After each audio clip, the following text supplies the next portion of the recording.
Hey y'all, it's Molly with C Chats. I wanted to come in and share with you a photo editing process that I've been working with one of our Patreon members.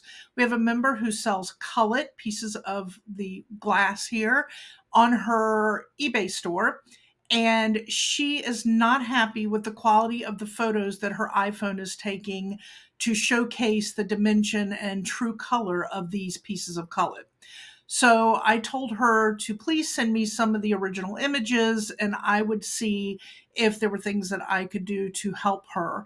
I love using Photo Room. I love using my iPhone to edit photos in. And I feel like I've gotten pretty good with the process on how to take a picture that your phone takes that really isn't true to color or the brightness that you're looking for, that the true piece is in your hand, and how to edit that to get it back to its true state. Because as we all know, sometimes using our cell phones to take pictures might change the tones, the hue, the contrast, and there are easy ways to fix that. So this video, I'm going to share with you some of the pictures she sent me in their original state and how I updated them and changed the background and sent them back to her and sent her these clips of videos to help show her so she can do the process at home. So I thought, hey, why not share with you?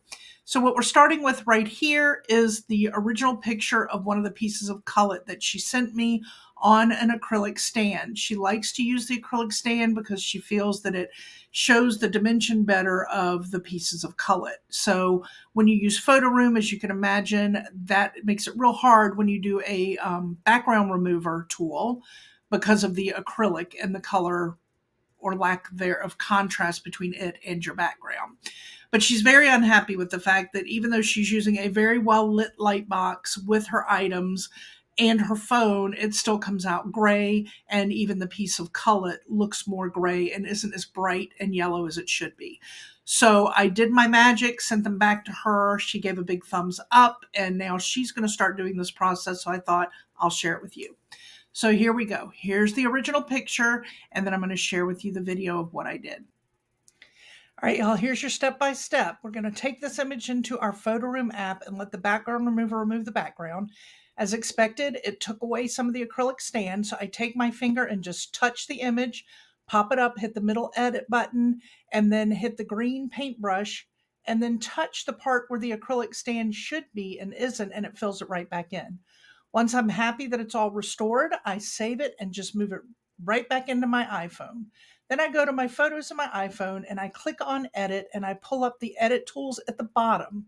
The tools that I typically use are exposure, brightness, contrast, and tone.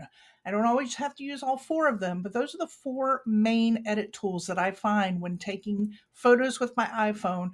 I need to use and adjust in order to get the item in the photo to be the exact color of the item in my hand. So there's your tips. I hope this helps.